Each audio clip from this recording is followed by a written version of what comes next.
Hello everyone, welcome to my channel Bold and Beautiful. Today, Brooke tells 5 words to shut down Ridge's reunion plea after he saved her.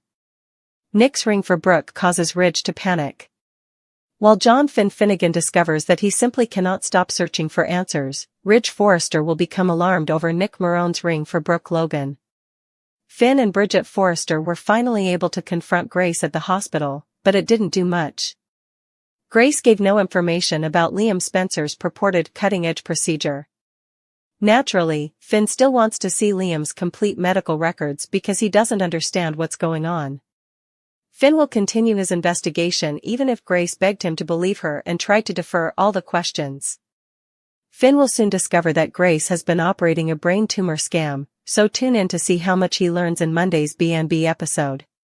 Finn will undoubtedly hear some startling news shortly. Now that he has personally saw Nick's proposal ring for Brooke, Eric Forrester will alert Ridge in the interim. Eric will be much more motivated as a result to get Ridge and Brooke back together before it's too late. Ridge will lose it and believe he must act quickly after learning more about Nick's plans for a marriage proposal.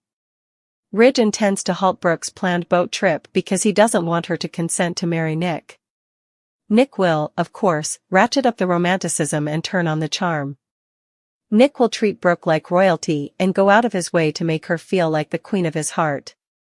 Eventually, Brooke will go on Nick's boat, but she will make the mistake of lying on the back. It won't be a very safe position, and when Nick loses control, it will be easier for Brooke to fall off. In the upcoming episodes, Brooke will make a big impression, but assistance is on the way. That's because after Brooke is flung into the sea, Ridge will make a splash of his own and save her. Eric fulfills Nick and Brooke's dreams. Are Brooke's dreams realized? Brooke Logan was furious and simply couldn't handle it any longer following their incredible boat journey toward the Isle of Capri. What was all that romance about? When they got back to Los Angeles, Ridge Forrester was still adamant about getting married to Taylor Hayes. Brooke told Ridge she was going home because she didn't want to be among the crazy people any longer, but Ridge stopped her and pleaded with her not to go. At last, Ridge comes to terms with the fact that he still has feelings for Brooke, but what will he do about Taylor, whom he almost murdered when he turned her down the last time? What about the man who has been pleading with Brooke to give him a chance, Nick Marone? Nick has vowed to love Brooke and Brooke alone, after all. Unlike Ridge, who has always had a divided heart, he does not. For many years. Nick's remarks have taken Brooke aback, but it's nothing in comparison to how she feels when she is in the presence of her destiny. Eric steps in. Eric Forrester is determined to prevent Nick from discovering Brooke and Ridge and thwarting all of his ambitious plans. For months, he has been trying to convince Ridge that he is more at home with Brooke. His son should have Brooke if Eric is unable to have her, and he will continue to play pickleball with Donna Logan while settling for Brooke's younger sister. After all the times that Ridge has harmed Brooke over the years, Nick doesn't believe Eric when he says that Brooke and Ridge are meant to be together. Unfortunately for Nick, Eric is unyielding and prevents Nick from locating Brooke. He will not be going back to Los Angeles without Brooke and Ridge together. He doesn't care how much he might harm Taylor, his housemate. She might once more be the odd woman out. Ridge Forrester's world, already cracked by the persistent shadow of Nick Marone hovering near Brooke Logan, shattered completely the moment Eric Forrester delivered the news, his voice thick with paternal urgency. The sight of the ring, Nick's ring, specifically chosen for Brooke, wasn't just a piece of jewelry Eric described, it was a physical manifestation of Ridge's deepest dread, a gleaming symbol of Nick's audacious intention to permanently claim the woman Ridge, despite every tumultuous twist of fate, still considered his destiny. The panic that surged through Ridge was primal, a cold wave washing over him, momentarily paralyzing rational thought. Visions flooded his mind, Brooke radiant in white, but walking towards Nick, not him, Nick slipping that band onto her finger, a final, irrevocable seal, the door to their shared history, their volatile yet undeniable connection, slamming shut forever. This wasn't merely a proposal, it felt like a declaration of war on his future, a direct assault on the fundamental belief that somehow, some way, he and Brooke belonged together.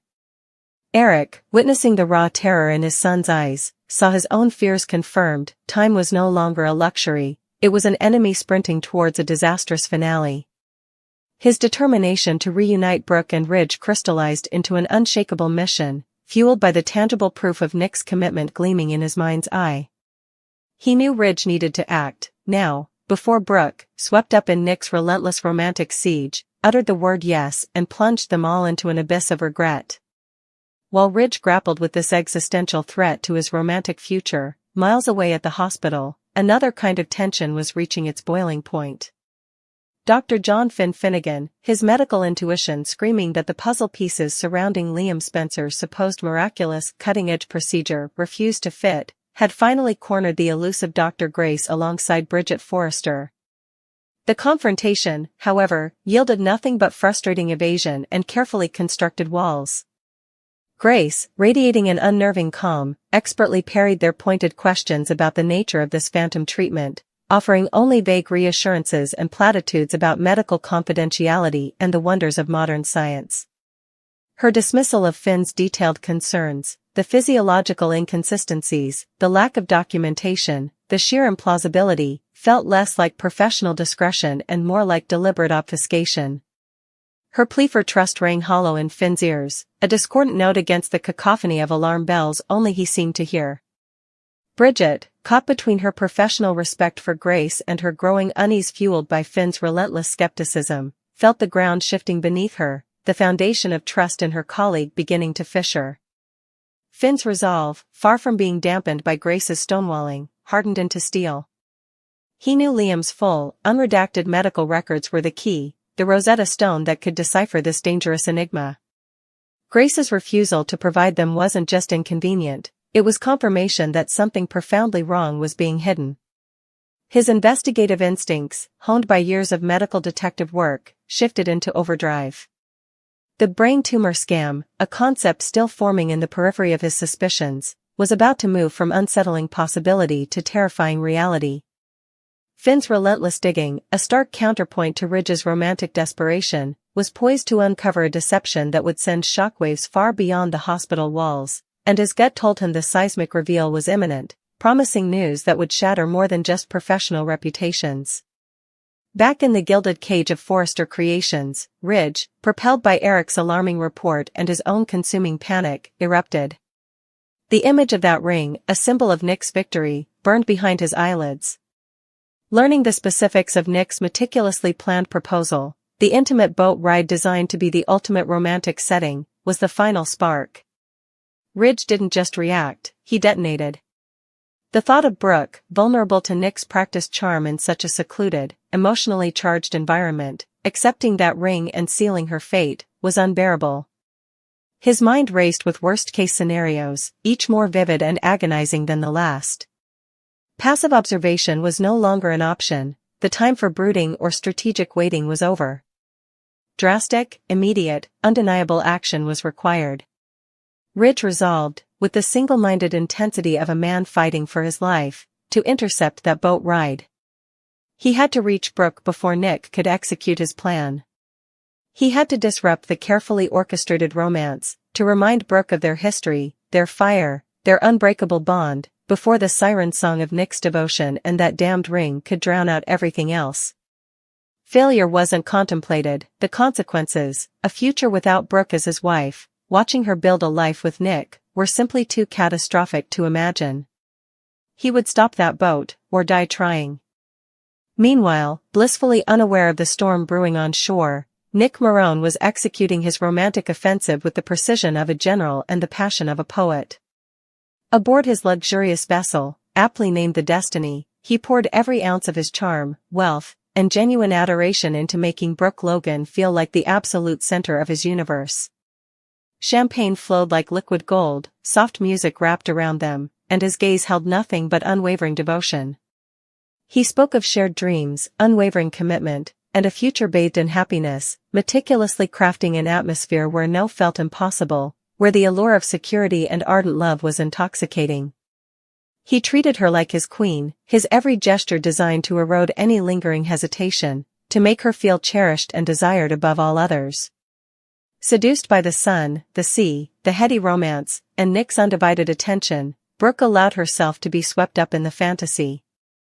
As the boat gently cut through the water, she relaxed completely, sprawling out on the rear deck, basking in the warmth and the illusion of perfect safety Nick had conjured. It was a picturesque moment of surrender, a posture of trust. Yet, this idyllic sprawl, this abandonment of caution in the face of Nick's confident control, placed her in a perilously vulnerable position near the stern's edge, a seemingly minor detail that would soon become the fulcrum of disaster. The transition from romantic idyll to sheer terror was as sudden as it was violent. Whether it was a rogue wave, an unexpected shift in current, or a critical lapse in Nick's navigation during a moment of distraction while basking in Brooke's radiant smile, control of the Destiny was violently wrenched away. The boat lurched, a jarring, unnatural movement that shattered the calm. Brooke, caught completely off guard in her relaxed, precarious position on the back deck, had no time to react, no handhold to grasp.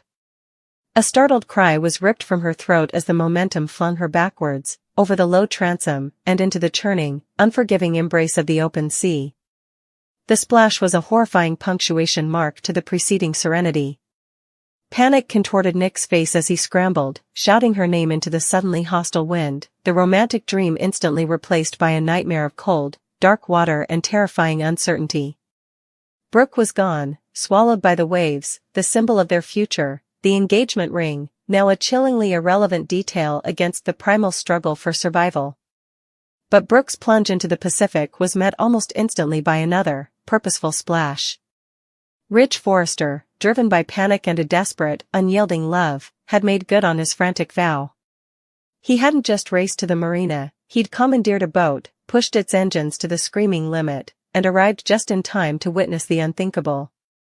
Seeing Brooke disappear beneath the surface ignited a ferocity within him that eclipsed all fear. Without a second thought, without regard for his own safety or the treacherous conditions, Ridge dove headlong into the turbulent water.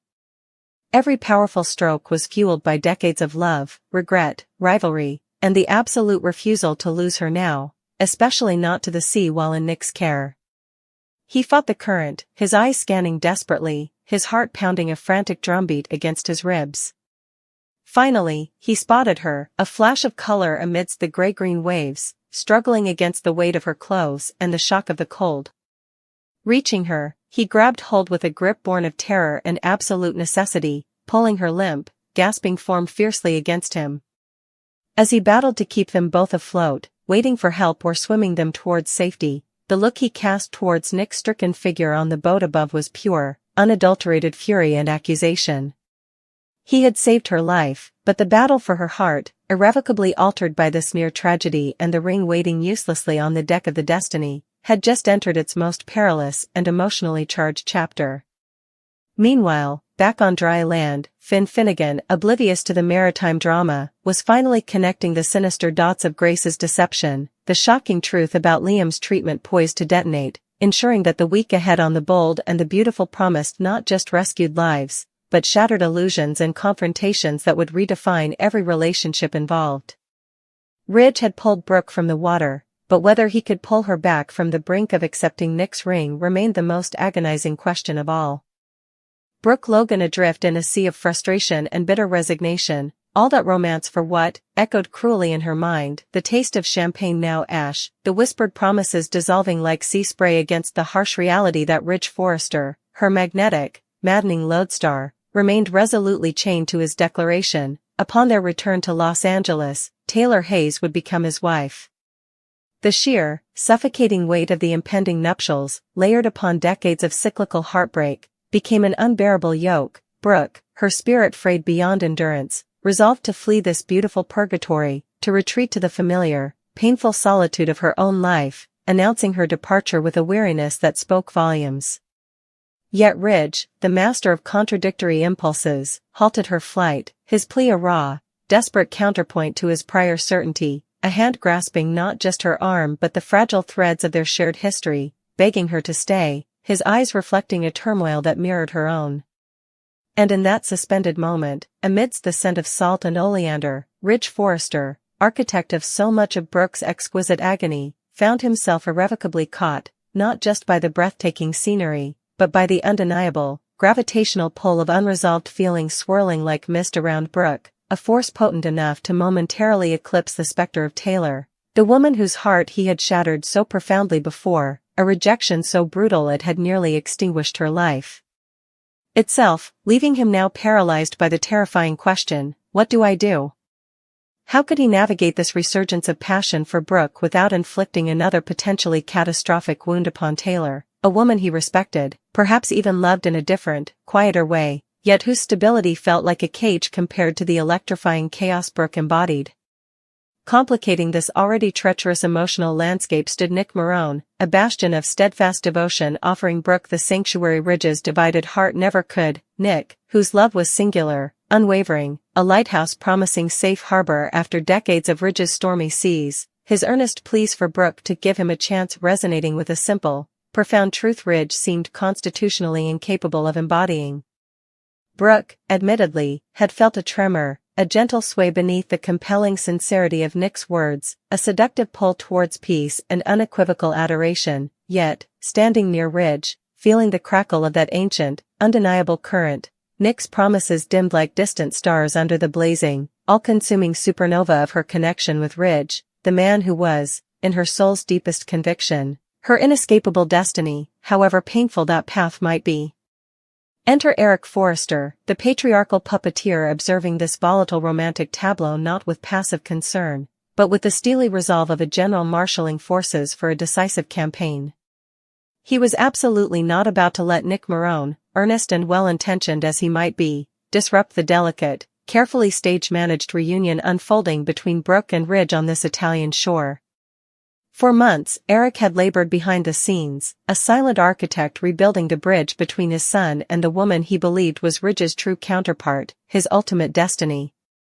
Eric's motivations were a complex tapestry woven from genuine paternal concern for Ridge's happiness, a deep-seated belief in the foundational bridge love story that underpinned Forrester Creations itself, and perhaps a thread of personal, unspoken resignation, if he could not possess Brooke Logan, the radiant force who had once been his wife and still held a unique place in his heart, then by God, his son would, ensuring she remained forever within the Forrester orbit, a queen consort to Ridge's king.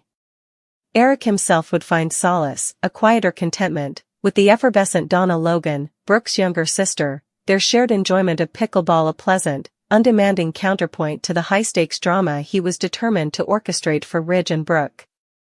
Confronting Nick, Eric became the implacable wall against the younger man's urgent need to find Brooke, delivering a speech imbued with the gravitas of decades and the certainty of a true believer. Brooke and Ridge were destiny, Eric declared, their bond written in the stars and forged in fires that mere time or circumstance could never fully extinguish. Their connection was the bedrock, the eternal flame that defined the Forrester legacy.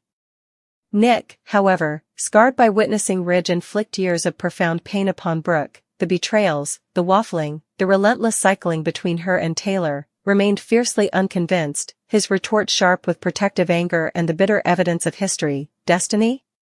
Look what that destiny has cost her, Eric. Look at the tears. But Eric Forrester, fueled by decades of wielding influence and an unwavering belief in his own vision for familial harmony and legacy, was relentless. Nick's impassioned arguments, his genuine love for Brooke, were mere obstacles to be surmounted in the grand design. Eric would not yield, he would not facilitate Nick's reunion with Brooke. His mission was singular and non-negotiable, he would return to Los Angeles only with Brooke and Ridge reconciled, their fractured union miraculously healed on the shores of Capri, the bridge rebuilt stronger than ever. The potential collateral damage, the inevitable, devastating heartbreak awaiting Taylor Hayes, once again poised to be the sacrificial lamb on the altar of Ridge and Brooke's epic, destructive passion, mattered little in Eric's calculus. Taylor, the accomplished psychiatrist, the resilient woman who had rebuilt her life only to have Ridge pull her back into his orbit, was tragically destined, in Eric's unwavering plan, to be the odd woman out again, her dreams and her heart secondary to the grand, tumultuous narrative Eric was determined to fulfill for his son and the woman he decreed was Ridge's one true love. The Italian idol, then, became a pressure cooker of conflicting desires, Brooke yearning for destiny yet fearing its cost, Ridge torn between duty and consuming passion, Nick fighting for a simpler, saner love, and Eric, the seemingly benevolent patriarch, ruthlessly pulling the strings, willing to sacrifice Nick's hopes and Taylor's fragile happiness on the altar of a bridge reunion he believed was not just right, but necessary, the only true path for his family's future, regardless of the shattered dreams left in its wake.